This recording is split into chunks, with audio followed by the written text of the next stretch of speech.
বক্সটেল hotel থেকে সবাইকে স্বাগত জানাই। আমি ছিলাম অ্যাভাগার্ডে, অ্যাভাগার্ডের পাশে বক্সটেল। অ্যাভাগার্ড থেকে ঠিক একটু ভিন্ন। অ্যাভাগার্ডটা হচ্ছে ট্যাগ ওরিয়েন্টেড, মানে একটা ফাইবার বা প্লাস্টিক একটা বক্সের মধ্যে একটা থাকার যে ব্যবস্থা করছে। আর এই বক্সটেলটা হচ্ছে একটু ম্যানুয়াল। ম্যানুয়াল এই অর্থে যে রুমগুলি কাঠের বোর্ড দিয়ে তৈরি।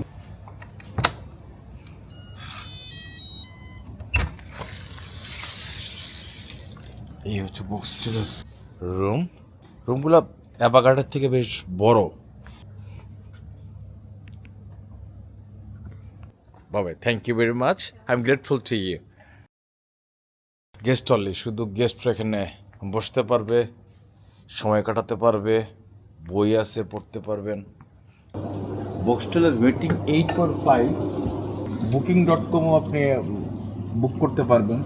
প্রাইসটা 4 আওয়ার্স 1400 বাদ, 5 আওয়ার্স 1750, মানে যদি 12 ঘন্টার জন্য 4200 বাদ। এটা রেটটা কিন্তু একটু বেশি, বাট সার্ভিসটা আমার ধারণা বক্সটেলের থেকে একটু ভালো হওয়ার পসিবিলিটি আছে।